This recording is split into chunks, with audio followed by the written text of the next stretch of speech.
रातों रात करोड़पति हो गए हम। रातों रात करोड़पति? हाँ, कैसे? 25 दिन में करोड़पति। हम्म? ओह, सरक सरक उधर। एक स्कीम है, अमीरों की स्कीम मेरे हाथ लगी है। हम्म। 25 दिन में पैसा डबल। 25 दिन में पैसा डबल? ये स्कीम किसी अरे गहरे नत्थु गहरे के लिए नहीं है। इसके लिए बड़ी ऊंची पहचान चाहिए, ऊंची पहुंच चाहिए। हेलो दोस्तों, मेरे हाथ में एक स्कीम लगी है। 25 दिन में नहीं, पर पैसा डबल होगा। ये स्कीम मेरे हाथ भी लगी है। सर अक्षय कुमार जैसी बात क्यों कर रहे हो? जरूर कुछ ना कुछ लोचा है। ना मुन्ना ना, कोई लोचा नहीं है। बिल्कुल लीगल बढ़िया स्कीम है, गारंटी के साथ। अच्छा स्कीम बताओ सर, जल्दी बताओ स्कीम। पैसा पैसा होगा, पैसा ही पैसा होगा। हाँ, पैसा डबल भी होगा, पैसा ही पैसा होगा। स्कीम पता क्या है? स्कीम बहुत बढ़िया है। अगर मैं डालूंगा स्कीम में 500 रुपया, ठीक है ना, राइट? या मान लो अगर तुम डालोगे स्कीम में 500 रुपया तो मैं भी 500 डालूंगा, पैसा डबल।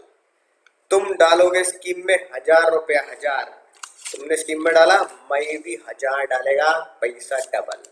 तुमने सारा पैसा डाला है ना, तो मैं भी सारा पैसा डालूंगा, पैसा तुम्हारा डबल। ये सारा का सारा तुम्हारा ही होगा। है कि नहीं बात? मजा आ गया नहीं आ गया? सर जल्दी बताओ, पैसे लेके आने के लिए तैयार है हम। तो स्कीम पता है क्या है? स्कीम इसलिए लीगल है क्योंकि ये है सरकारी स्कीम। सर सरकारी स्कीम है, कोई लोचा नहीं है, कोई डंडा नहीं है, बिल्कुल बढ़िया शानदार शुद्ध देसी घी की तरह स्कीम। स्कीम पता क्या है? स्कीम का नाम है प्रोविडेंट फंड। क्या नाम है सर? Provident fund. प्यार से इसे दुनिया इसे पीएफ के नाम से जानती है सर, प्रोविडेंट फंड की स्कीम। ठीक है, ये स्कीम यही कहती है कि जितना पैसा डाला जाएगा किसके द्वारा? एम्प्लॉय के द्वारा, यानी कि जो नौकरी कर रहा है नौकर के द्वारा, जितना पैसा नौकर के द्वारा, एम्प्लॉय के द्वारा डाला जाएगा स्कीम में, उतना ही उसकी कंपनी भी डालेगी। यानी उसका एम्प्लॉयर भी, कंपनी बोले तो एम्प्लॉयर भी सेम अमाउंट डालेगा। राइट, ये बात लिख दी गई किसमें सर? प्रोविडेंट फंड एक्ट में लिख दी गई, प्रोविडेंट फंड एक्ट में लिख दी गई। मजे आ गया सर। प्रोविडेंट फंड कैसे होते हैं?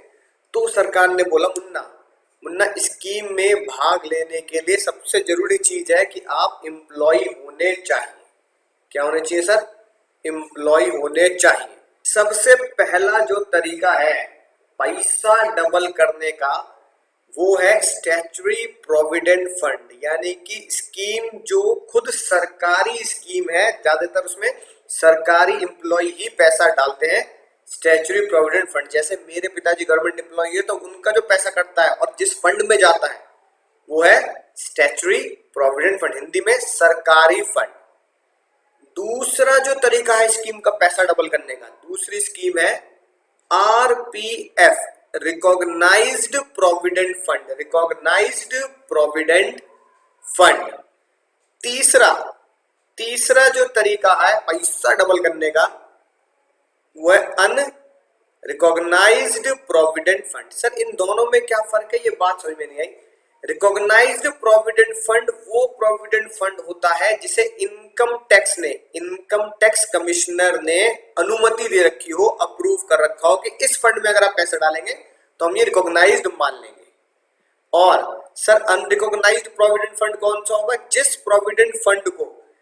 प्रोविडेंट फंड को इनकम टैक्स कमिश्नर ने अनुमति नहीं दी कि वो इनकम टैक्स के हिसाब से प्रोविडेंट फंड माना जाए, ये अनुमति नहीं मिली, तो वो उसे अनरिकॉग्नाइज्ड बोलते हैं।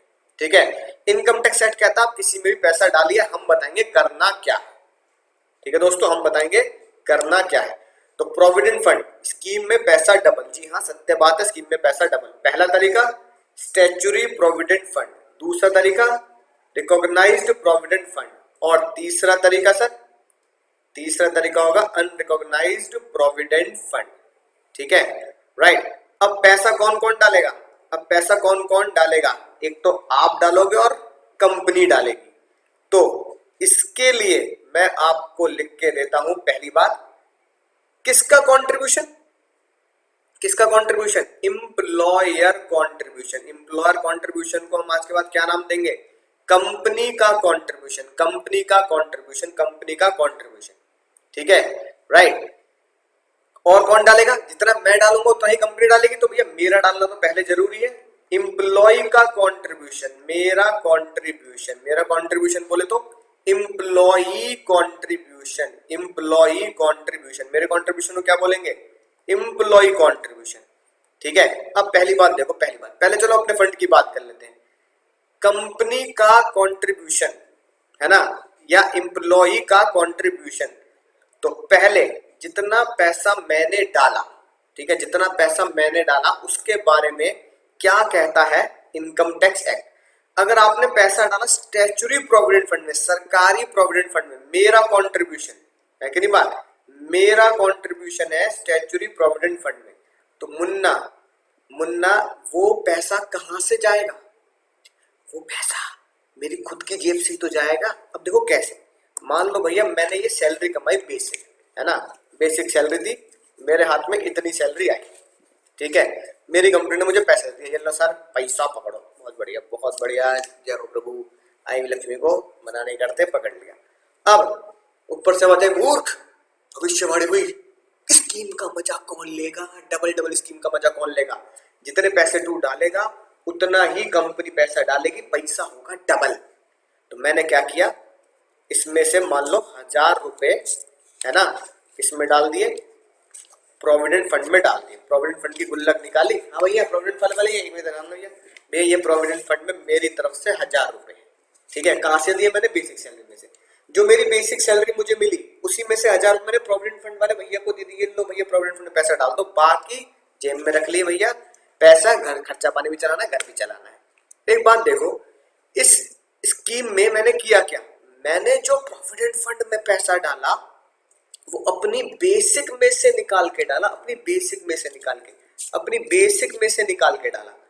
जो बेसिक में से निकल के पैसा जा रहा है वो तो पहले बेसिक में ऐड था ना, अगर वो पहले बेसिक में ऐड था तो टैक्सेबल कब हुआ होगा, जब मैं अपना फॉर्मेट बनाता हूं, है ना, ध्यान करो, basic DA commission bonus, rap गाता हूं, बेसिक डी कमीशन बोनस, तो जब मैंने बेसिक में ही मान लो मैंने अपने बेसिक में ही 10,000 रुपए लिख दिए, और उसी 10,000 रुपए में से मैं प्रोविडेंट फंड में पैसा डाल रहा हूं, उसी 10,000 रुपए में से मैं प्रोविडेंट फंड में पैसा डाल रहा हूं, तो जो अलग से पैसा डल रहा है बेसिक में से निकाल के, उस पैसे का क्या ट्रीटमेंट होगा, क्या ट्रीटमेंट होगा उस पैसे का जो मैंने प्रोविडेंट फंड में पैसा डाला अपने बेसिक सैलरी में से निकालकर। ये जब बेसिक सैलरी में आप पहले से ही ऐड कर चुके हैं बेसिक में 10,000 रुपए, और पहले से 10,000 रुपए आप आउटर कॉलम में लिख चुके हैं, तो उसी बेसिक में से जो 1,000 रुपए आपने अलग से प्रोविडेंट फंड को दिए हैं उसे कहीं नहीं लिखना, समझे मुन्ना, उसे कहीं नहीं लिखना, किसी भी फंड में कहीं नहीं लिखना।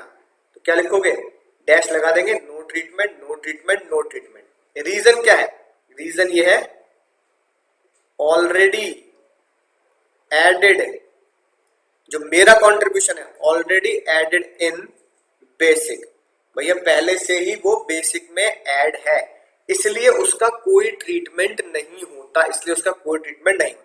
तो क्या बात याद रखेंगे, मेरे कंट्रीब्यूशन का कोई ट्रीटमेंट नहीं होना, मेरे कंट्रीब्यूशन का कोई ट्रीटमेंट नहीं होना, ठीक है, समझ में आ गई बात, सर बिल्कुल समझ में आ गई। लेकिन इस स्कीम में पैसा डालने के लिए एक लालच और दिया,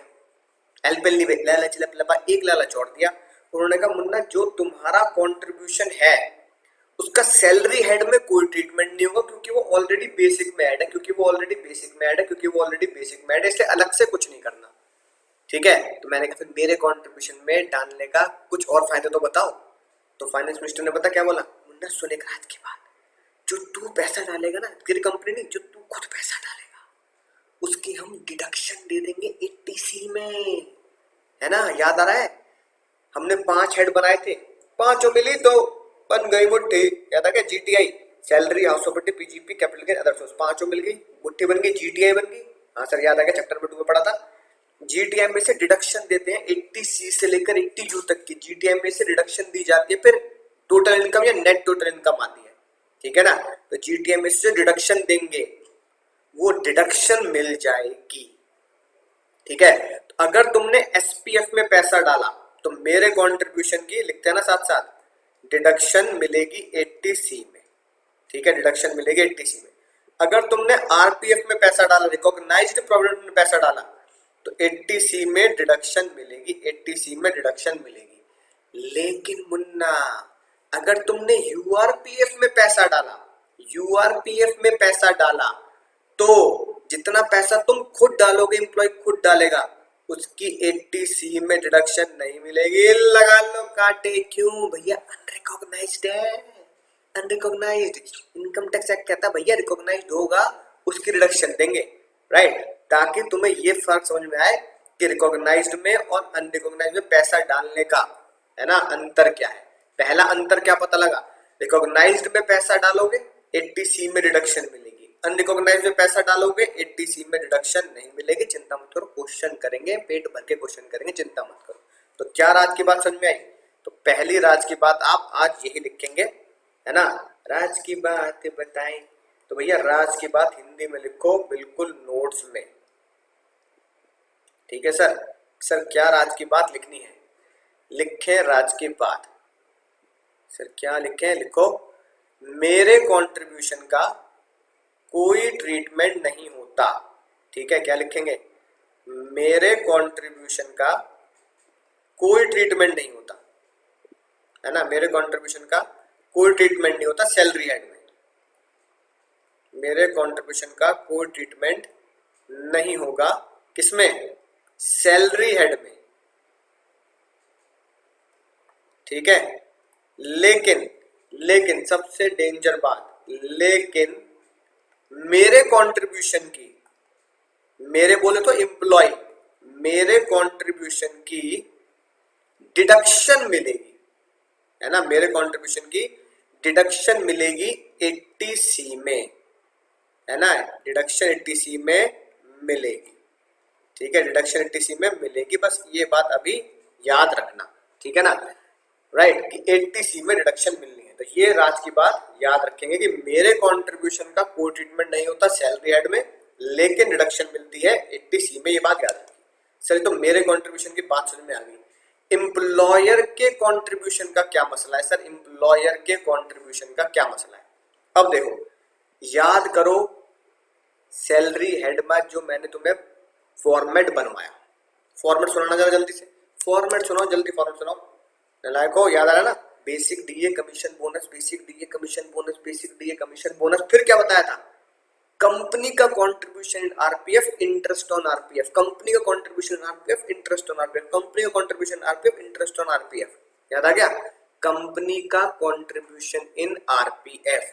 ये मैंने फॉर्मेट में इसलिए याद करा दिया ताकि आज तुम्हें ये पढ़ते हुए दिक्कत महसूस ना हो, इसलिए फॉर्मेट में याद करा दिया। तो कंपनी का कंट्रीब्यूशन इन आरपीएफ, एक और वर्ड तुमने, है ना, गौर फरमाया होगा, कंपनी का कंट्रीब्यूशन इन आरपीएफ। आरपीएफ मैंने एसपीएफ नहीं बोला, मैंने यूआरपीएफ भी नहीं बोला। फॉर्मेट में क्या याद कराया? कंपनी का कंट्रीब्यूशन इन आरपीएफ, कंपनी का कंट्रीब्यूशन इन आरपीएफ, कंपनी का कंट्रीब्यूशन आरपीएफ। यानी कि एसपीएफ में अगर आप पैसा डालोगे, कंपनी पैसा डालेगी, एसपीएफ में अगर कंपनी पैसा डालेगी तो एग्जेम्प्ट, कोई ट्रीटमेंट नहीं करना, माफ, मजे लो जीवन के, है ना। ऐसे ही यूआरपीएफ में अगर कंपनी पैसा डालेगी, यूआरपीएफ में अगर कंपनी पैसा डालेगी तो टैक्सेबल नहीं होता, वो भी माफ होता है, नॉट टैक्सेबल। मजे आ गए? ठीक है सर, मजे आ गए, बहुत ही शानदार मजे आ गए। ठीक है, राइट। तो देखो, लेकिन आरपीएफ में अगर पैसा डलेगा तो मैंने तुम्हें क्या लिखवाया था? कंपनी का contribution RPF more than 12% of salary, company का contribution RPF more than 12% of salary. यानी कि ये 12% एग्जेम्प्ट होता है और टैक्सेबल कितना होता है? टैक्सेबल होता है मोर than 12% of salary, more than 12% of salary, यानी 12% ऑफ सैलरी से जो ज्यादा होगा वो टैक्सेबल होगा, यानी 12% माफ होगा। चिंता मत करो, दनादन क्वेश्चन करूंगा, टेंशन मत लो। अब एक बात जो तुम्हें, है ना, अंतरात्मा से पूछनी चाहिए और तुम्हारी अंतरात्मा चीख चीख के बोलनी चाहिए, क्या? सैलरी हेड में जब जब सैलरी का नाम आता है उसके कंपोनेंट याद करने पड़ते हैं सैलरी हेड में। जब भी सैलरी का नाम आएगा उसको कंपोनेंट याद करने पड़ेंगे। तो बताओ यहाँ सैलरी में कौन कौन आएगा, यहाँ 12% ऑफ सैलरी में कौन कौन आएगा, यहाँ वही लोग आएंगे 12% ऑफ सैलरी में जो एचआरए में आते थे, यानी आरपीएफ। आरपीएफ बिल्कुल एचआरए का दोस्त है, same as HRA, same as HRA, भूल गया? तो भैया सेम एज एचआरए की अगर बात करें तो एचआरए में सैलरी का मतलब क्या था, वही यहाँ है, basic plus DA percentage plus commission percentage, basic plus DA percentage plus commission percentage, basic plus DA percentage plus commission percentage. तो same as HRA, same to same as HRA लिख लेना। ठीक है, बात समझ में आ गई? यानी अभी तक हमने क्या पढ़ लिया, अभी तक हमने पढ़ लिया अब अगर हम जॉब कर रहे हैं तो भैया मैं कुछ पैसे डालूंगा अपनी बेसिक में से, कंपनी भी पैसा डालेगी, है ना, राइट, उतना ही जितना मैं डालूंगा, राइट। अब कंपनी कंपनी उतना डालेगी जितना मैं डालूंगा, कंपनी उससे ज्यादा भी डाल सकती है। मैंने डाला मान लो 15% ऑफ सैलरी, तो कंपनी 18 भी डाल सकती है, कोई टेंशन वाली बात नहीं है। मैंने डाले 10 तो कंपनी 12 भी डाल सकती है, ठीक है ना।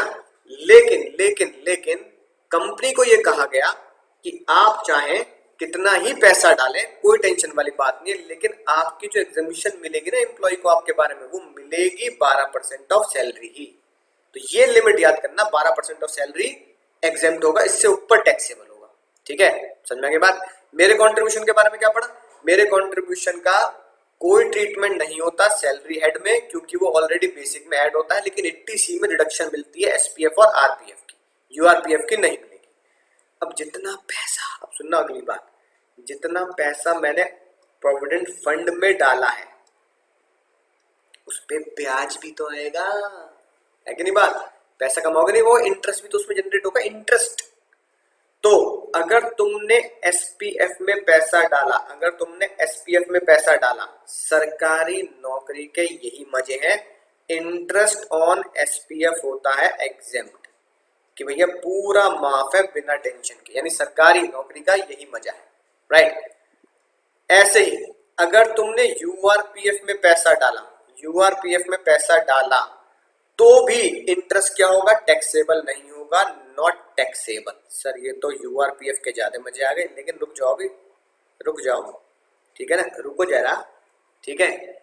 इसके बाद और भी बातें बची हैं ताकि आपको समझ में आए यूआरपीएफ में पैसा डालना अच्छा होता है या बुरा होता है। अभी पिक्चर अधूरी है, पूरा पढ़ लो। हाँ, लेकिन तुमने आरपीएफ में पैसा डाला तो पता कितना एग्जेम्प्ट होगा? एग्जेम्प्ट होगा सिर्फ और सिर्फ 9.5%, एग्जेम्प्ट होगा सिर्फ और सिर्फ 9.5%। इसका मतलब क्या हुआ? इसका मतलब हुआ अबव 9.5 इज टैक्सेबल। इसका मतलब हुआ सर अबव 9.5 इज टैक्सेबल। 9.5 से ऊपर जितना होगा उतना टैक्सेबल होगा। ठीक है जी बात, राइट, इतनी बात समझ में आ गई? तो देखो सिंपल सी बात, ये जो मैंने तुम्हें डायग्राम बनाया इसी के ऊपर ही, इसी एसआरके के ऊपर ही क्वेश्चन सॉल्व होने हैं। हमें बस क्वेश्चन में ध्यान रखना है एसपीएफ है, आरपीएफ है, यूआरपीएफ है। आरपीएफ के चांसेस ज्यादा होते हैं, कैलकुलेशन उसमें ही है। मेरा कंट्रीब्यूशन का कोई ट्रीटमेंट नहीं, 80C में रिडक्शन मिलेगी। कंपनी का कंट्रीब्यूशन 12% ऑफ सैलरी से ऊपर टैक्सेबल है, 12% ऑफ सैलरी से ऊपर टैक्सेबल है। इंटरेस्ट 9.5 तक माफ है, 9.5 से ऊपर टैक्सेबल है। इसी क्वेश्चन में देखने हैं। सर ये बात नोट्स में कहा लिखी है मुन्ना? मुन्ना ये बात नोट्स में लिखी है ये, राइट, ध्यान से देखेंगे। एम्प्लॉई, एम्प्लॉई कंट्रीब्यूशन को मैंने क्या बोला? मेरा कंट्रीब्यूशन। एम्प्लॉयर, कंपनी का कंट्रीब्यूशन, ठीक है, और उन पर ब्याज, इंटरेस्ट। ठीक है जी बात?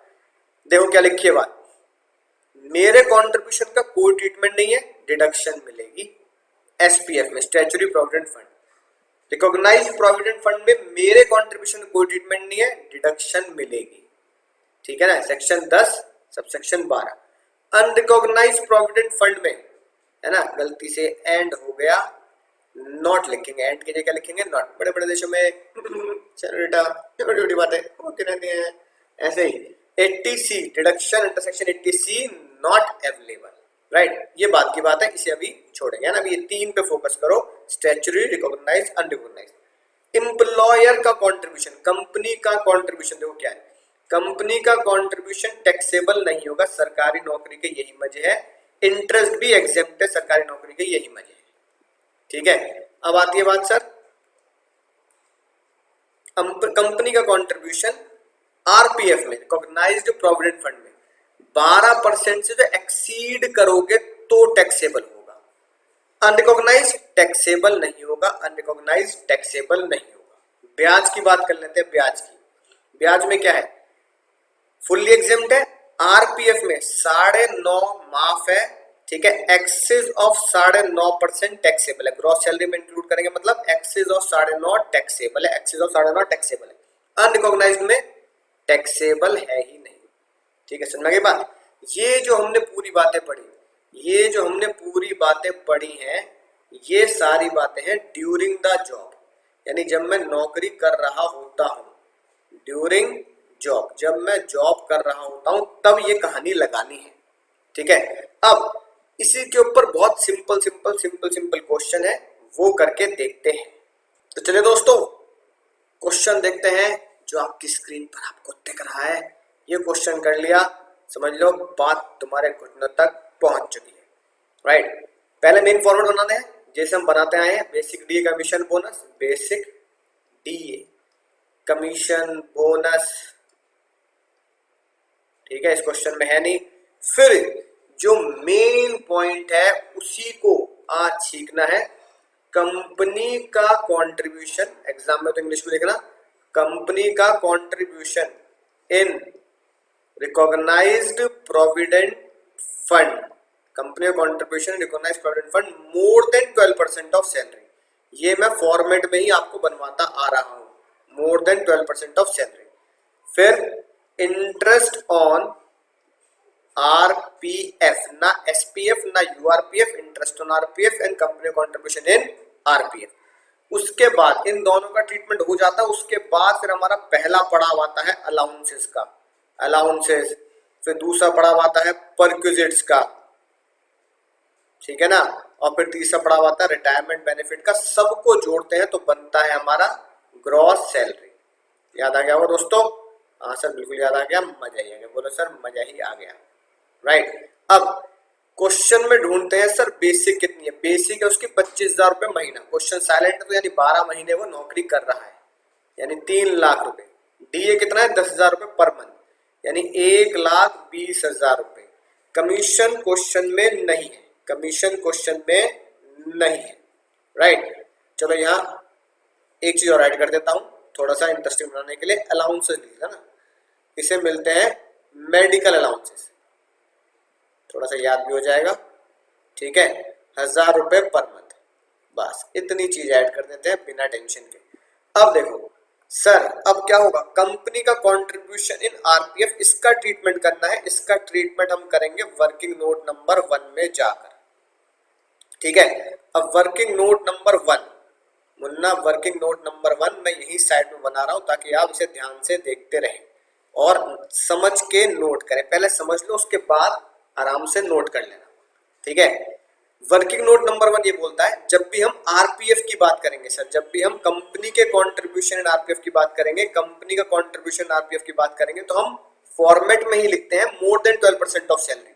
मोर देन 12% ऑफ सैलरी का मतलब होता है कि ये एग्जेम्प्ट होता है 12% तक, और 12% से ऊपर टैक्सेबल है। तो सबसे पहला है ना स्टेप नंबर 1, सबसे बढ़िया जुगाड़, स्टेप नंबर, रट्टेबाज बच्चों के लिए। तुम रट्टेबाज हुई तो इसमें है ना, मुस्कुरा रहे हो, इसमें घबराने वाली क्या बात है।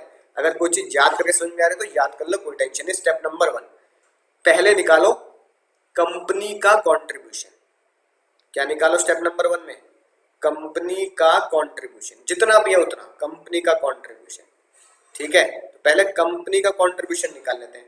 कंपनी ने कितना कंट्रीब्यूट किया है sir? Employee contribute 15% and company also contribute same percentage, यानी कंपनी का कंट्रीब्यूशन भी कितना है? 15% ऑफ सैलरी। ठीक है, तो कैसे निकलेगा सर? 15% of salary. सैलरी का मतलब यहाँ क्या होता है? सैलरी का मतलब होता है यहाँ basic plus DA percentage plus commission भी परसेंटेज वाला, ठीक है। यानी मुझे 15% ऑफ दिस निकालना है, यानी 15% ऑफ बेसिक, ठीक है सर। पूरे 12 महीने जॉब कर रहा तो पूरे 12 महीने की basic 3 lakh plus DA, D है पूरे 12 महीने का 1,20,000 रुपए। बुढ़ापे की परसेंटेज क्वेश्चन में ढूंढो, कहीं परसेंटेज दी है बुढ़ापे की। अगर क्वेश्चन में परसेंटेज नहीं दे रखी होती तो हम क्या मानते हैं, 0% मानते हैं, ठीक है राइट। प्लस कमीशन क्वेश्चन में है ही नहीं तो कमीशन लिख दिया नील, राइट। तो इसका मतलब सर 15% ऑफ 3 लाख, सिर्फ 3 लाख का 15% निकालेंगे तो कंपनी का कंट्रीब्यूशन आ जाएगा, ठीक है सर। 3 लाख इंटू 15%, ये आ गया सर 45,000, ठीक है सर, मजा ही आ गया, ठीक है। फिर क्या निकालना है, स्टेप नंबर 2 देखो क्या करना है। स्टेप नंबर 2 ध्यान से देंगे। स्टेप नंबर 2 में आप एग्जम्पशन माइनस करते हैं। एग्जम्पशन कितनी है, स्टेप नंबर 2 लिख रहा हूं, ठीक है ना। एग्जाम में वर्किंग नोट में भी आप ऐसे बना सकते हैं, कोई दिक्कत नहीं है। स्टेप नंबर 2 में निकाल लो जितना एग्जाम्प्ट है। एग्जाम्प्ट कितना है sir, 12% of salary, 12% of salary exempt है, राइट। 12% of salary exempt. अब 12% ऑफ सैलरी कितना है सर, सेम जैसे ऊपर निकाला sir, 12% of basic plus DA percentage plus commission percentage, तो 12% ऑफ 3 लाख, ठीक है ना। 12% ऑफ 3 लाख, 12% ऑफ 3 लाख, तो भैया 3 लाख निकाला इंटू 12% कर दिया, इतना माफ है, यानी कि 36,000 माफ हो गया, ठीक है ना, राइट। तो बचा कितना सर, बचा कितना सर, 36,000 माफ हो गया 45,000 में से, तो 9,000 बचा। 9,000 रुपए पॉजिटिव में आ रहे, पॉजिटिव में आ रहे हैं तो ट्रीटमेंट करना। नेगेटिव अमाउंट आएगा तो एक बार हमेशा याद रखना, कई बार मम्मी कसम खिला चुका हूं, सैलरी हेड में कोई भी अमाउंट नेगेटिव मतलब नील होता है। तो पॉजिटिव में आ रहे हैं तो 9,000 रुपए ये मेरा टैक्सेबल आरपीएफ है, ये मेरा टैक्सेबल आरपीएफ है। क्या किया मैंने, ध्यान से देखो क्या किया। स्टेप नंबर 1, यही स्टेप लगाना हर बार। स्टेप नंबर 1 कंपनी का कंट्रीब्यूशन, ठीक है ना, राइट। कैसे निकाला, 15% दे रखा है, सीधा 15% ऑफ सैलरी निकाल दिया, अमाउंट में कन्वर्ट कर दिया। स्टेप नंबर 2 12% ऑफ सैलरी निकाल दिया, वो भी अमाउंट में कन्वर्ट करके निकाल दिया। तो स्टेप नंबर 1 आया 45,000, स्टेप नंबर 2 आया इतना। स्टेप 1 में से 2 घटा दिया, इसका मतलब कंपनी कंट्रीब्यूट कर रही है 45, पर 12% माफी मिल सकती है 36, जितना एक्स्ट्रा है वो टैक्सेबल है। तो कंपनी का contribution more than 12% of salary में कितना लिख दूं यहाँ पे सर, 9,000 रुपए, ठीक है। 9,000 रुपए बहुत सिंपल तरीके से आ चुका, कोई टेंशन वाली बात नहीं है। फिर आया sir interest on RPF. Interest on RPF दे रखा है कितना सर, ये देखो ध्यान से, 15,000 रुपए है जो 12.5% है, यानी इंटरेस्ट ऑन आरपीएफ में सैलरी बेसिक डीए नहीं लगता। इंटरेस्ट ऑन आरपीएफ निकलता है यूनिटरी मेथड से। तो क्या निकालूंगा मैं, यह ध्यान रखना, इंटरेस्ट ऑन आरपीएफ मैं निकालूंगा यूनिटरी मेथड। यूनिटरी मेथड जाना बचपन में क्या खेलते थे, इतने के लिए इतना तो इतने के लिए कितना, है ना, यूनिटरी मेथड से। सर ये कैसे होता था, अरे भैया अगर 10 लोगों के लिए एक कार है तो 50 लोगों के लिए कितनी कार होंगी, ऐसे बिल्कुल सेम ऐसे, ठीक है। देखो कैसे निकालेंगे, सुनना ध्यान से। कितने रुपए मिल रहे हैं, 15,000 रुपए। कितने परसेंट के लिए मिल रहे हैं 15,000 रुपए सर, 12.5% के लिए, ठीक है ना। 12.5% के लिए 15,000 रुपए मिल रहे हैं।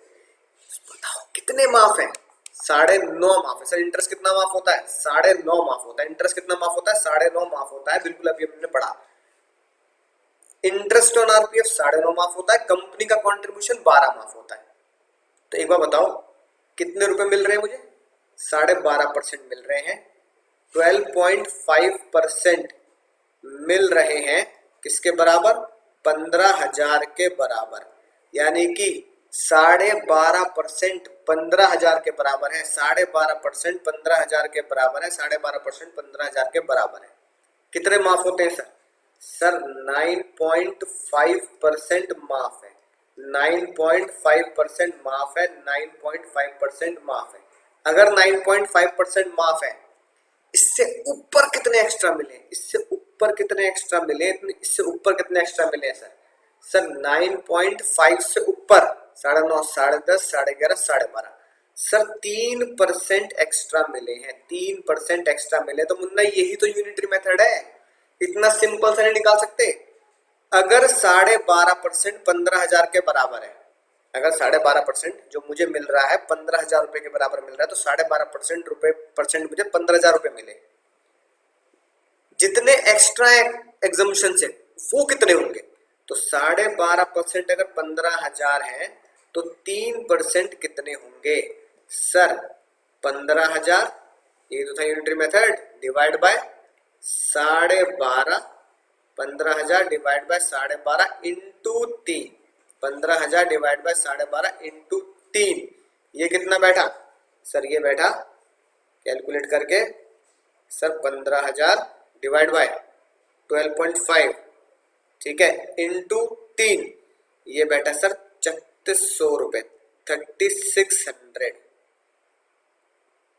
अगर 15,000, अगर 12.5% 15,000 के बराबर है तो 3% कितना होगा? ठीक है ना, अगर 12.5% 15,000 के बराबर 3% कितना होगा? तो 15,000 डिवाइड बाय 12.5 इंटू 3, यानी interest on RPF, interest on RPF same इसी तरीके से निकाला जाएगा हर क्वेश्चन में। तो 3600 रुपए आ गए। अब मैं अपने मेन फॉर्मेट में जाऊंगा, मेन फॉर्मेट में यहाँ लिखूंगा इंटरेस्ट ऑन आरपीएफ के आगे 3600 रुपए। ठीक है सर, बोलो मजा ही आ गया, मजा ही आ गया सर, राइट। उसके बाद मेडिकल अलाउंस, अलाउंस वाले चैप्टर में आएंगे। मेडिकल अलाउंस से मिल रहा है 1,000 पर मंथ, यानी मेडिकल अलाउंस में ड्यू चैट में है ना लिमिट में है, तो फुल्ली टैक्सेबल। तो मेडिकल अलाउंस टैक्सेबल हो गए सर 12,000 रुपए। परक्विजिट्स क्वेश्चन में निल है, रिटायरमेंट बेनिफिट भी निल है, ठीक है। तो ग्रॉस सैलरी निकाल देंगे, राइट। तो ग्रॉस सैलरी निकाल दो। तो भैया ये ग्रॉस सैलरी आ गई मेरी सर 4,44,600। अब इसमें से क्या दे देना है सर? इसमें से आप सेक्शन 16 की डिडक्शन दे देंगे, ठीक है ना, स्टैंडर्ड वगैरह कोई से है ना, डिडक्शन दे देंगे और ये आपका फाइनल आंसर आ जाएगा। 3 डिडक्शन होती है, तो भैया स्टैंडर्ड डिडक्शन दे दी 50 की, राइट, और 50 की डिडक्शन देने के बाद आपके बच जाएंगे 3,94,600। ये आपका आंसर आ जाएगा नेट सैलरी, ठीक है, क्योंकि एंटरटेनमेंट अलाउंस इसमें है नहीं और प्रोफेशनल टैक्स भी इसमें नहीं। तो उम्मीद दोस्तों बात समझ में होगी। मेन फोकस क्या है? मेन फोकस है कंपनी का contribution RPF, step number 1, step number 2, interest on RPF, unitary method. Unitary method बिल्कुल है ना, यूनिटरी मेथड को बिल्कुल सीधा सीधा लगाना है, ठीक है। बस ये चेक कर लो कितना एक्स्ट्रा मिल रहा है, राइट। 12.5% ब्याज मिल रहा है जो 15,000 के बराबर है। 9.5 से ऊपर कितना है? 3, 9.5 से ऊपर, तो 3% के लिए कितना होगा, राइट। इस तरीके से आपको प्रोविडेंट फंड का क्वेश्चन सॉल्व करना है। सावधान अमीर एम्प्लॉय, भैया सरकार ने देखा अमीर एम्प्लॉय प्रोविडेंट फंड का अलग ही मजा ले रहे हैं, अलग ही लेवल का। सर कैसे सर कैसे? एक एम्प्लॉय है जिसकी सालाना सैलरी 1 करोड़ रुपए, 1 करोड़ है कि नहीं बात? अमीर एम्प्लॉय हो, कैसे बहुत सारे लोग हैं, सीएफओ, सीईओ कंपनीज के। भैया तो मैं तो 1 करोड़ की बात कर रहा हूँ। सुंदर पिचाई गूगल के सीईओ, हालांकि बस यूएस में है, उनकी तो 1700 करोड़ है, 1700 करोड़ है ना, और मैं तो मात्र 1 करोड़ की बात कर रहा हूँ। तो भैया उस अमीर एम्प्लॉय की 1 करोड़ रुपए की सैलरी है, और वो क्या करेगा? वो प्रोविडेंट फंड का कैसे फायदा उठाते हैं? वो कहते हैं भैया 12% तो माफ है ना, 12% तो माफ ही है, तो क्यों ना पूरा का पूरा 12% मैं किस में डाल देता हूं? प्रोविडेंट फंड में डाल देता हूं। जब मैं 12% डालूंगा तो मेरी कंपनी भी 12% डालेगी। मैं 12% डालूंगा तो मेरी कंपनी भी 12% डालेगी। अब वो क्या करता है? वो 12%, 12 लाख रुपए किस में डाल देता है? रिकॉग्नाइज्ड प्रोविडेंट फंड में डाल देता है, ठीक है, राइट। अब क्योंकि उसने रिकॉग्नाइज प्रोविडेंट फंड 12 लाख डाले हैं, तो कंपनी का कंट्रीब्यूशन भी कितना हो जाता है? कंपनी का कंट्रीब्यूशन भी रिकॉग्नाइज्ड प्रोविडेंट फंड में 12 लाख हो जाता है। कंपनी कहते हैं भैया तू 12 लाख डाल रहा है, ठीक है, अपनी सैलरी का 12%, तो 12% ऑफ 1 करोड़ कितना हुआ? 12% ऑफ 1 करोड़ से 12 लाख हुआ। तो भैया तूने 12 लाख रुपए डाले तो मैं भी 12 लाख रुपए डाल देती हूँ, कंपनी ने भी 12 लाख रुपए डाल दिए। अब भैया इसकी बात करें एम्प्लॉय के पैसे की, तो एम्प्लॉय के पैसे का तो कोई ट्रीटमेंट नहीं होता। एम्प्लॉय के पैसे का तो सैलरी एंड में कोई ट्रीटमेंट नहीं होता, भैया 80C में डिडक्शन ले लेगा। और भैया एम्प्लॉय का पैसा है वो 1 करोड़ रुपए पीएफ में डाले, है कि नहीं बात? 50 लाख पीएफ में डाले, 25 लाख पीएफ में डाले, अपन को क्या लेना देना, कोई टेंशन नहीं। लेकिन लेकिन यहाँ भैया फाइनेंस मिनिस्टर कह रहे हैं तुम जितना डाल रहे हो 12 लाख, कंपनी भी तो उतना ही 12% डाल रही है, वो बैठ रहे हैं 12 लाख रुपए। तो तुम जितना डाल रहे हो कंपनी भी उतना ही डाल रही है, और उतने की ही तुम क्या ले रहे हो? एग्जम्पशन ले रहे हो और मजा ले रहे हो, ठीक है। तो अमीर एम्प्लॉय को लपेटने के लिए, अमीर एम्प्लॉय को लपेटने के लिए परक्विजिट्स में एक सेक्शन डाला गया, है ना। परक्विजिट्स में एक सेक्शन डाला गया, धारा डाली गई, धारा 17(2) तो परक्विजिट्स का ये है ना 7। तो भैया परक्विजिट्स में एक सेक्शन डाला गया 17(2)(7), और उसमें पता क्या लिखा? उसमें बड़ी खतरनाक बात लिखी, कंपनी का कंट्रीब्यूशन, किसका? एम्प्लॉय का नहीं, किसकी बात करी गई? कंपनी के कंट्रीब्यूशन की। कंपनी का कंट्रीब्यूशन, एम्प्लॉयर का कंट्रीब्यूशन, कंपनी का कंट्रीब्यूशन, एम्प्लॉयर का कंट्रीब्यूशन, ठीक है। कंपनी का कंट्रीब्यूशन अगर आरपीएफ में डाला plus NPS, national pension scheme या नेशनल पेंशन सिस्टम के बुढ़ापे के लिए आप पैसा रखते हैं, उसमें भी कंपनी आपके लिए पैसा डाल देती है ना, राइट। चिंता मत करो, डिडक्शन जब पढ़ेंगे टीसी से टीयू तक की उसमें डिटेल में बताऊंगा, टेंशन वाली बात नहीं है। या फिर किसी सुपर एन्युएशन फंड। सुपर एन्युएशन मतलब क्या होता है सर? सुपर एन्युएशन का मतलब होता है जब आप जॉब छोड़ते हैं, राइट, यानी कि मोस्टली जैसे रिटायरमेंट पर, आपने रिटायरमेंट पर जॉब छोड़ी, ठीक है ना, राइट, या फिर आपने वीआरएस ले लिया, वॉलंटरी रिटायरमेंट स्कीम ले ली। वीआरएस का मतलब कि भैया मेरा काम करने का मन नहीं करा, बूढ़ा हो गया, 58-59 ईयर्स का हो चुका, भैया मैं घर बैठूंगा, है ना, वीआरएस ले लिया आपने, या कंपनी ने आपको निकाल दिया बाइज्जत कि भैया अब आप जाओ, कोई टेंशन वाली बात नहीं, हम इतना पैसा आपको दे देंगे, तो उसे बोलते हैं सुपर एन्युएशन। सुपर एन्युएशन का सिंपल मीनिंग कि मैंने जॉब छोड़ दी है अब, ठीक है। इन तीनों में जितना भी पैसा कंपनी डालेगी, किसकी बात कर रहा हूं मैं? कंपनी के कंट्रीब्यूशन की। कंपनी का कंट्रीब्यूशन आरपीएफ में, कंपनी का कंट्रीब्यूशन एनपीएस में, कंपनी का कंट्रीब्यूशन सुपर एन्युएशन फंड में, या तो तीनों को मिलाकर, समझे ध्यान से, बहुत खतरनाक बात बोलने जा रहा हूं, या तो तीनों को मिलाकर या फिर अलग अलग, या तो तीनों को मिलाकर या फिर अलग अलग। सर क्या अलग अलग और क्या मिलाकर? या तो तीनों को मिलाकर 7.5 लाख से ऊपर जा रहा है, या अलग अलग भी 7.5 लाख से ऊपर जा रहा है, तो जितना भी अबव 7.5 लाख होगा, कंपनी का कंट्रीब्यूशन अबव 7.5 लाख होगा, अबव 7.5 लाख होगा, तो वो होगा fully taxable. Above 7.5 lakh is taxable perquisites मानेंगे, टैक्सेबल परक्विजिट्स मानेंगे। इसकी गहराई बहुत जबरदस्त है, जैसे जैसे क्वेश्चन कराऊंगा वैसे समझते जाओगे कि यार जबरदस्त गहराई है इसकी। डबल टैक्सेशन है ना, इसमें निकल के आएगा। सर कैसे? अब एक साथ और अलग अलग आप सर कैसे कह रहे हैं, बात समझ में नहीं आई। एक बार कुछ एग्जाम्पल हो जाए तो दिल को तसल्ली हो जाए, मजा ही आ जाए। कैसे सर? यानी कि देखो, मैंने कंपनी से बोला कि मेरा कंट्रीब्यूशन है 12 लाख, यानी 1 करोड़ का 12% 12 लाख, तो कंपनी ने आरपीएफ, सिर्फ आरपीएफ में पैसा डाल रहा हूं, तो समझना कैसे। कंपनी का कंट्रीब्यूशन कितना, यहाँ सिर्फ किसकी बात चल रही है? यहाँ सिर्फ कंपनी के कंट्रीब्यूशन की बात चल रही है, मेरे कंट्रीब्यूशन की बात नहीं चल रही, ठीक है। सेक्शन 17(2)(7) में, 17(2)(7) में, ठीक है, कंपनी का कंट्रीब्यूशन कितना है?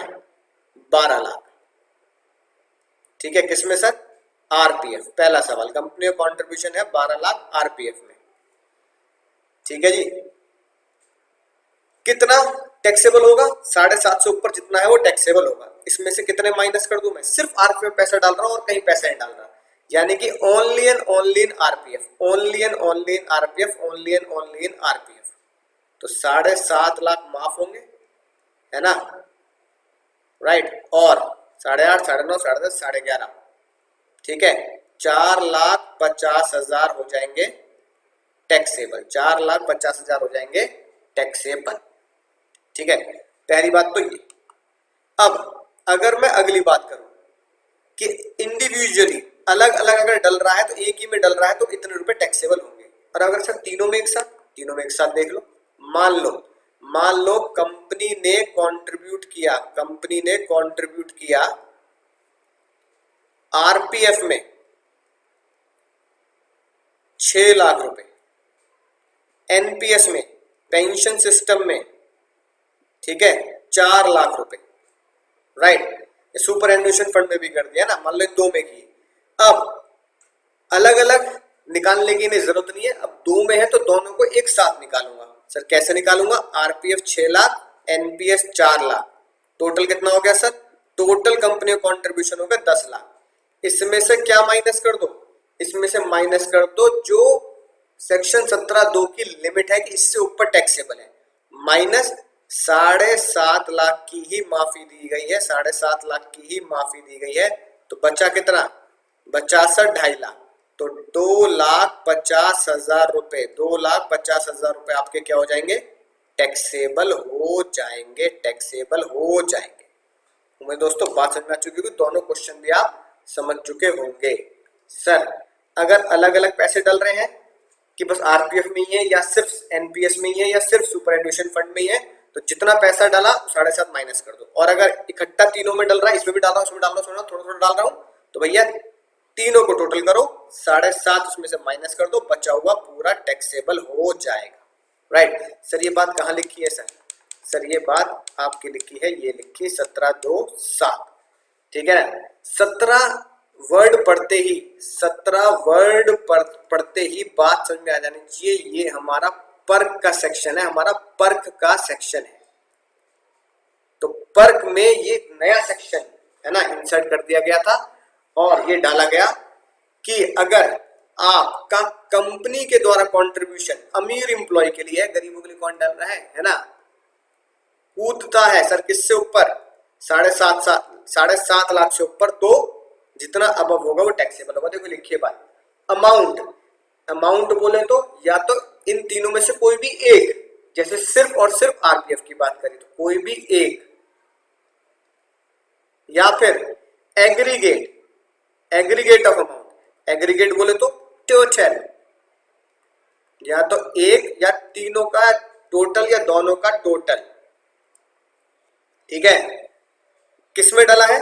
इन आरपीएफ, इन नेशनल पेंशन सिस्टम, जो 80CCD में हम डिटेल में पढ़ेंगे, या इन सुपर एन्युएशन फंड, यानी जब भी रिटायर होंगे तब पैसा मिलेगा कंपनी के द्वारा, है ना। तो कंपनी ने वो पैसा डाला है सुपर एन्युएशन फंड में। Exceeding 7.5 lakh, exceeding 7.5 lakh, exceeding 7.5 lakh shall be taxable. 7.5 से जितना ऊपर होगा टैक्सेबल होगा, 7.5 से जितना ऊपर होगा टैक्सेबल होगा। साथ के साथ सर अगर ये बात लिख दी गई तो और भी गंभीर मुद्दा कर दिया गया। 7.5 लाख से ऊपर जितना भी इंटरेस्ट कमाओगे, मान लो इंटरेस्ट कमाया, इंटरेस्ट के अलावा मान लो कंपनी ने किसी और फॉर्म में पैसा दिया, डिविडेंड के फॉर्म में पैसा दिया, कोई एनुअल एक्रीशन के फॉर्म में पैसा मिल गया कि इसके ऊपर आपको इतना और मिल जाएगा, ठीक है ना, कोई एक्रीशन पैसा मिल गया, तो 7.5 लाख से ऊपर जो भी कंपनी का कॉन्ट्रीब्यूशन है, कंपनी का कॉन्ट्रीब्यूशन जो है 7.5 लाख से ऊपर पे जो भी ब्याज मिलेगा वो ब्याज also taxable. Such interest exceeding 7.5 lakh से ऊपर, 7.5 लाख से ऊपर तो कंट्रीब्यूशन भी टैक्सेबल है, 7.5 लाख से ऊपर का जो कंट्रीब्यूशन है उसके ऊपर कोई इंटरेस्ट भी मिला वो भी टैक्सेबल होगा। क्या बात करी सर? मजा आएगा सर। इसका मतलब अब हमें जो भी क्वेश्चन करने होंगे, सुनना ध्यान से क्या बोल रहा हूं, बहुत जबरदस्त बात। अब हमें जो भी क्वेश्चन करने होंगे इस सेक्शन की वजह से हमें कुछ सेक्शन को मिक्स करके क्वेश्चन करने पड़ेंगे भैया। अब इतने बड़े हो गए, एक एक सेक्शन कब तक पढ़ते रहोगे? क्या करना पड़ेगा? सेक्शंस को मिक्स करना पड़ेगा। यानी कि सेक्शन 10-12 कौन सा सर? आरपीएफ का सेक्शन के साथ पढ़ना पड़ेगा ये वाला 17-2-7, ठीक है ना। एक तो ये पढ़ना पड़ेगा साथ में, और साथ की साथ क्या पढ़ना पड़ेगा सर?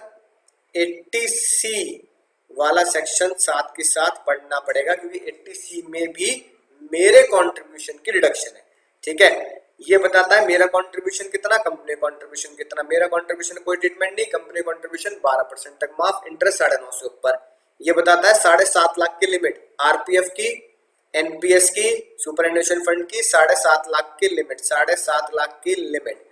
80C बताता है मेरे कंट्रीब्यूशन की रिडक्शन मिलेगी, मेरे कंट्रीब्यूशन की रिडक्शन मिलेगी, एम्प्लॉय के कंट्रीब्यूशन की रिडक्शन मिलेगी, और 80C की लिमिट बता देता हूं ताकि आपको याद रहे। 80C में जितना पैसा जमा किया वो, और 80C की अपनी लिमिट है 1.5 लाख रुपए। 80C की अपनी लिमिट है 1.5 लाख रुपए। जब डिडक्शन वाला चैप्टर पढ़ेंगे तो और डिटेल में पढ़ेंगे।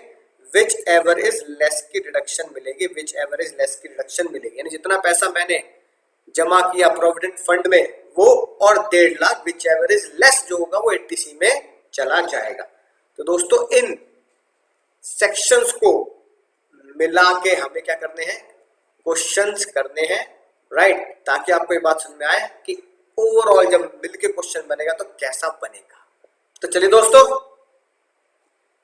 कुछ क्वेश्चन देख लेते हैं क्या लिखा आपकी स्क्रीन पर। बेसिक सैलरी कितनी है?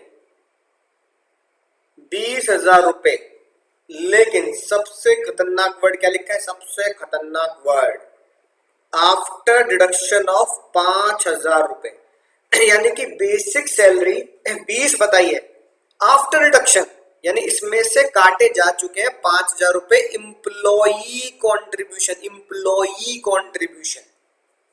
यानी कि जब बेसिक मुझे मिली होगी, जब बेसिक मुझे मिली होगी सैलरी, तो मिली कितनी होगी कि जिसके कटने के बाद 20,000 रह गए, यानी मिली 25 होगी, मिली 25 होगी। 25,000 सैलरी मिली होगी, तभी तो 5 कट गए होंगे किसमें? Employee contribution in RPF. RPF के एम्प्लॉय कंट्रीब्यूशन 25 में से 5 गए होंगे, तो कितने बचे होंगे? 20। तो 5 कट गई है कंट्रीब्यूशन की इनकम, तो करेक्ट सैलरी क्या होगी? तो भैया करेक्ट सैलरी क्या बनेगी? करेक्ट सैलरी बनेगी सर 20,000 रुपए पैसा कटने के बाद, इसी में से ही, बेसिक में से ही एम्प्लॉय का कंट्रीब्यूशन जाता है, बेसिक में से ही एम्प्लॉय का कंट्रीब्यूशन जाता है, ठीक है। तो बेसिक में ऐड कर दे। एक्चुअल बेसिक कितनी रही होगी? करेक्ट बेसिक कितनी रही होगी? सर करेक्ट बेसिक मेरी 25,000 रुपए रही होगी, जिसमें से 5 कट गए होंगे प्रोविडेंट फंड के, तो 20 मेरी सैलरी आप क्वेश्चन में बता रहे हैं। आंसर कितना हुआ? 25। अगला क्वेश्चन देखो मुन्ना, अगला क्वेश्चन देखो। बेसिक है 10,000, एम्प्लॉई का मेरा कंट्रीब्यूशन है 1,000, जो बेसिक में इंक्लूड है, जो बेसिक में इंक्लूड होता है, प्रैक्टिकली बेसिक में इंक्लूड है, उसमें से मैं जमा कर देता हूं जाके, ठीक है। तो करेक्ट बेसिक सैलरी कितनी है? करेक्ट बेसिक सैलरी ऐड कर दूं इसमें ना मुन्ना, ना ये इंक्लूड है, तो करेक्ट बेसिक सैलरी 10,000 ही है। करेक्ट बेसिक सैलरी 10,000 ही है, क्योंकि इसमें ऑलरेडी इंक्लूड है। यानी इन दोनों क्वेश्चन से क्या बात समझ में आई? अगर एम्प्लॉई का कंट्रीब्यूशन, अगर एम्प्लॉई का कंट्रीब्यूशन काटने के बाद बची भी बेसिक बताइए, तो बेसिक में ऐड कर दे एम्प्लॉय कंट्रीब्यूशन, क्वेश्चन 38 की तरह। और अगर बेसिक में ऑलरेडी इंक्लूड है एम्प्लॉय कंट्रीब्यूशन, तो कुछ करने की जरूरत नहीं, बेसिक उतनी ही है आपकी 10,000 रुपए। मजा ही आ गया सर। अगला क्वेश्चन है बहुत ही जबरदस्त, इसको मैं पूरा दिखाऊंगा आपको बहुत बढ़िया तरीके से कि कैसे सॉल्व होगा। सैलरी कितनी है मुन्ना? सैलरी कितनी है? सैलरी अगर बोल रहा है तो मानेंगे बेसिक ही बता रहा बस वो। सैलरी कितनी है सर? 90 लाख। मजा आ गया सर। एम्प्लॉयर का कंट्रीब्यूशन है 11 लाख रुपए, एम्प्लॉयर का 11 लाख रुपए। क्वेश्चन अगर साइलेंट होता है, क्वेश्चन अगर साइलेंट होता है तो मानते भी यही है कि एम्प्लॉयर का 11 लाख है, तो एम्प्लॉय का भी 11 लाख ही होगा। एम्प्लॉय का भी 11 लाख ही होगा। क्वेश्चन साइलेंट तो हमेशा ये अज्यूम करेंगे जितना एम्प्लॉयर का है उतना ही एम्प्लॉय का, या जितना एम्प्लॉय का है उतना ही एम्प्लॉयर का है। अब वो टैक्सेबल आरपीएफ कह रहा है ये भी बता दूंगा, ठीक है, और टोटल ग्रॉस सैलरी भी मैं आपको निकाल के बता दूंगा, कोई टेंशन वाली बात नहीं है। और टैक्सेबल सैलरी यानी कि जीटीए एनटीए तक भी बात पहुंच जाएगी, चिंता मत करो, ठीक है ना, राइट। अब पहले सैलरी हेड में जाएंगे। बेसिक सैलरी कितनी सर? बेसिक सैलरी 90 लाख, ठीक है ना, सैलरी हेड में, राइट। डीए, कमीशन, बोनस ये सब निल है, ठीक है ना। उसके बाद कंपनी का कंट्रीब्यूशन इन आरपीएफ ये समझेंगे, कंपनी का employer contribution in RPF, employer contribution in RPF ये समझेंगे। मोर than 12% of salary, more than 12% of salary ये हमें हमेशा वर्किंग नोट में ही निकालना होता है, ठीक है। पहले ये समझ लो बेसिक बात, राइट। तो देखते हैं वर्किंग नोट में सर क्या आने वाला है। स्टेप नंबर 1 बोलो जल्दी, स्टेप नंबर 1 बोलो भाई और मानो, स्टेप नंबर 1 बोलो क्या होगा? उत्तरी, उत्तरी सर, स्टेप नंबर 1 उत्तरी, स्टेप नंबर 1 मैंने कहा था ना, स्टेप नंबर 1 है सर कंपनी का कंट्रीब्यूशन, ठीक है, कंपनी का कंट्रीब्यूशन। कंपनी का कंट्रीब्यूशन कितना है इन आरपीएफ? कंपनी कंट्रीब्यूशन कितना है आरपीएफ? यहाँ अमाउंट में दे रखा है, परसेंटेज को कैलकुलेट करने की जरूरत नहीं है कि sir 15% of salary, 20% of salary, 14% of salary, सीधा दे रखा है सर 11 लाख रुपए। अमाउंट में कन्वर्ट कर देना बस। अमाउंट में वैल्यू दे रखी है तो सीधा लिख लो, अमाउंट में दे रखी है तो जैसे पहला क्वेश्चन कराया था 15% वाला, अमाउंट में कन्वर्ट कर लो। स्टेप नंबर 2 झक्कास बेड़ो, स्टेप नंबर 2 बोल बेड़ो, स्टेप नंबर 2 बोल बेड़ो। स्टेप नंबर 2 है सर 12% ऑफ सैलरी, जे निकालना पड़ेगा, जे निकालना पड़ेगा, ठीक है ना। तो 12% of salary, step number 2 minus करते हैं सर। तो भैया 12% ऑफ सैलरी कितना है? यानी कि 12% of basic plus DA percentage plus commission percentage. तो basic plus DA percentage, commission percentage में हमारे पास सिर्फ बेसिक है, तो 12% of 90 lakh, DA percentage nil, commission भी निल। तो सर 90 लाख का 12% कितना है सर? ये आया 10,80,000 रुपए। कितना है सर? 10,80,000 रुपए। स्टेप 1 में से स्टेप 2 माइनस कर दें तो जो वैल्यू बचती है वही टैक्सेबल होता है, जो वैल्यू बचती है वही टैक्सेबल होता है, जो वैल्यू बचती है वही टैक्सेबल होता है। सर कितना बचा सर? सर ये बचा हमारा 20,000 रुपए। तो मुन्ना अपने मेन फॉर्मेट में जाओ, अपने मेन फॉर्मेट में जाओ, यहां सीधा सीधा आप लिख दो एम्प्लॉयर का कंट्रीब्यूशन, एम्प्लॉयर का कंट्रीब्यूशन इन आरपीएफ कितना टैक्सेबल सर? 20,000 रुपए, ठीक है। ये तो मेरा टैक्सेबल आरपीएफ आ गया यहाँ पर। अभी मुद्दा अधूरा है मुन्ना, अभी मुद्दा अधूरा है। फिर मेरे कंट्रीब्यूशन का कोई ट्रीटमेंट नहीं होता, मेरा कंट्रीब्यूशन कहाँ जाता है? सीधा 80C में जाएगा। 80C की बात बाद में करेंगे जब जीटीआई निकल जाएगी, ठीक है। उसके बाद इंटरेस्ट ऑन आरपीएफ क्वेश्चन में है नहीं, इंटरेस्ट ऑन आरपीएफ क्वेश्चन में नहीं है। फिर आया अलाउंसेस का चैप्टर, ठीक है मुन्ना। अलाउंसेस के चैप्टर में के लिए क्वेश्चन में कोई डेटा नहीं है तो निल। अब आएगी बहुत ही खतरनाक, बहुत ही डेंजर, लंबी सांस, ध्यान से सुनना अब ये खतरनाक बात मुन्ना। अब आया पर्क। क्वेश्चन में पढ़कर क्या पता लग रहा है कि सर पर्क की वैल्यू तो कोई क्वेश्चन में दी नहीं, तो परक्विजिट्स तो निल हो गए सर, परक्विजिट्स निल हो गए। भैया क्वेश्चन में भले ही तुम्हें पता नहीं लग रहा हो, लेकिन जाने अनजाने हमें ऑटोमेटिकली अप्लाई करना है 1727। तो पर्क में 1727 अप्लाई करेंगे। 1727 क्या बोलता है? 1727 बोलता है सर, ठीक है, वर्किंग नोट में निकाल देता हूं, ये भी 1727 वर्किंग नोट नंबर 2, राइट। तो वर्किंग नोट नंबर 2 पे आएंगे, हेडिंग डालेंगे सेक्शन 17(2) सबसेक्शन 2 और क्लॉज 7, ठीक है। 1727 क्या बोलता है? 1727 बोलता है 3 चीजों का मिलान कर दो और 7.5 लाख रुपए से ऊपर टैक्सेबल कर दो। एक, कंपनी का कंट्रीब्यूशन इन आरपीएफ, कंपनी का कंट्रीब्यूशन, कंपनी का कंट्रीब्यूशन, एम्प्लॉय का नहीं, कंपनी का कंट्रीब्यूशन। तो सर कंपनी का कंट्रीब्यूशन इन आरपीएफ, इस क्वेश्चन में कितना है सर? कंपनी ने कंट्रीब्यूट किया 11 लाख। कंपनी का कंट्रीब्यूशन इन एनपीएस, ये कितना है सर इस क्वेश्चन में? सर निल।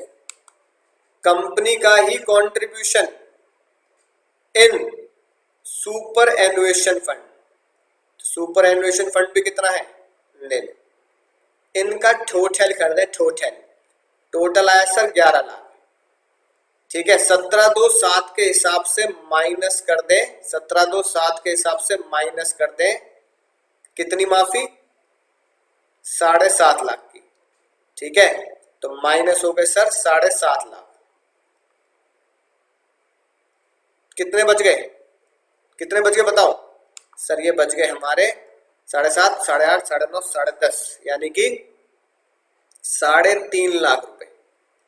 ठीक है, 3.5 लाख रुपए बच गए। ये जो 3.5 लाख रुपए हैं, अब ये भी टैक्सेबल कहलाए जाएंगे, ये भी टैक्सेबल कहलाए जाएंगे। तो पर्क में 17,2,7 के पास जाऊंगा और सीधा आउटर कॉलम में वर्किंग नोट दिखाकर लिख दूंगा सर 3.5 लाख रुपए। 3.5 लाख रुपए ये हो गए हमारे टैक्सेबल, जो हमने यहाँ वर्किंग नोट 2 में निकाले। सर बात समझ में आ चुकी है, मजा आ चुका है। अब देखो, अपन को 2 वर्किंग नोट बहुत तगड़े तरीके से, बढ़िया तरीके से याद करने हैं, बहुत जबरदस्त तरीके से याद करने हैं। वर्किंग नोट नंबर 1 जो किसके बारे में है? Section 10 subsection 12, section 10 subsection 12, section 10 subsection 12। Step number 1 company contribution minus step number 2 12% of salary. ठीक है, वर्किंग नोट नंबर 2 जो किसके बारे में है? 17,2,7, 17,2,7, 17,2,7, 17,2,7 बहुत ही सिंपल। 3 चीजों को ऐड करो, 7.5 घटा के जो बचा टैक्सेबल। 3 चीजों को ऐड करो, आरपीएफ, एनपीएस, सुपरएनुएशन फंड, उसमें 7.5 घटा के जो बचा वो टैक्सेबल। ठीक है, तो 17,2,7 है तो परक्विजिट कॉलम में टैक्सेबल है, राइट। और बाकी जो हमारे फॉर्मेट में 12% ऑफ सैलरी से ज्यादा जो है 10-12 सेक्शन 10 सेक्शन 12 वो हम पहले ही ऊपर टैक्सेबल कर चुके हैं। अब पूरा क्वेश्चन अगर सॉल्व करें ध्यान से तो क्या करेंगे सर? आप क्या करेंगे मुन्ना? ग्रॉस सैलरी निकालेंगे, सबका टोटल कर दो, ग्रॉस सैलरी आ जाएगी।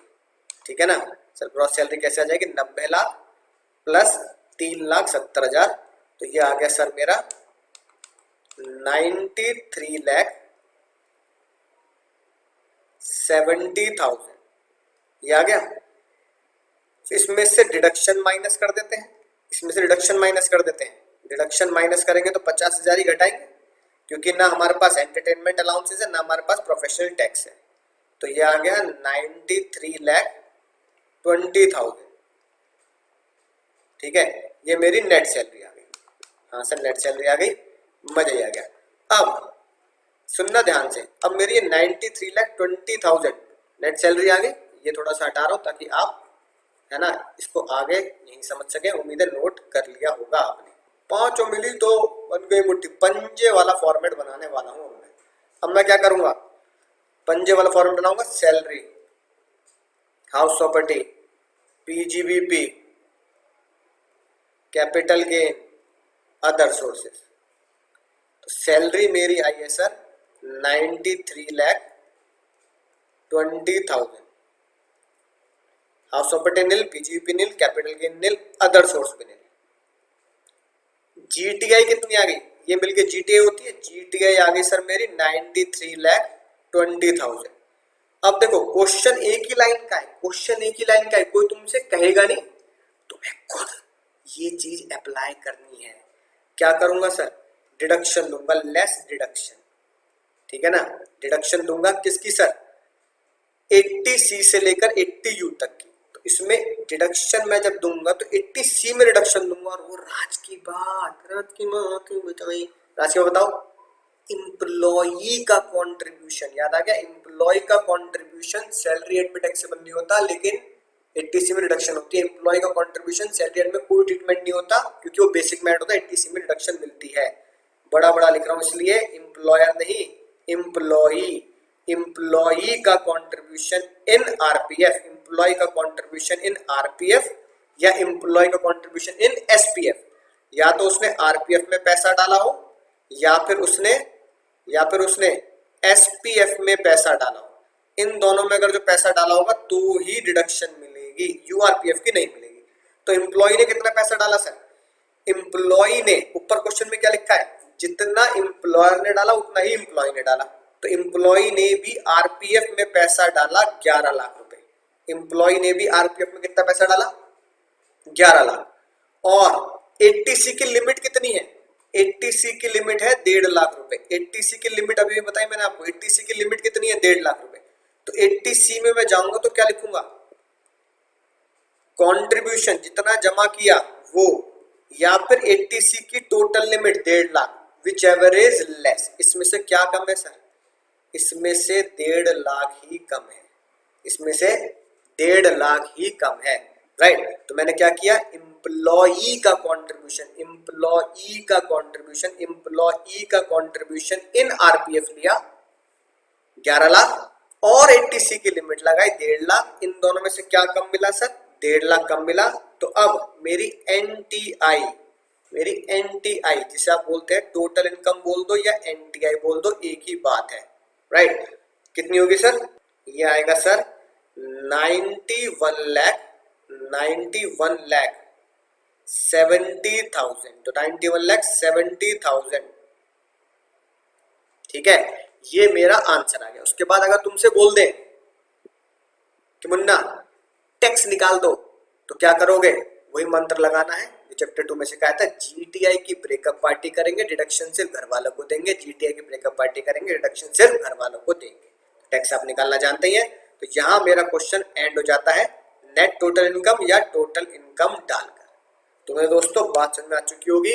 सिर्फ याद रखना 2 वर्किंग नोट बहुत जबरदस्त है, 2 वर्किंग नोट बहुत जबरदस्त है, ठीक है। वर्किंग नोट नंबर 1 10-12 का, सेक्शन 10 सबसेक्शन 12 का, सेक्शन 10 सबसेक्शन 12 का।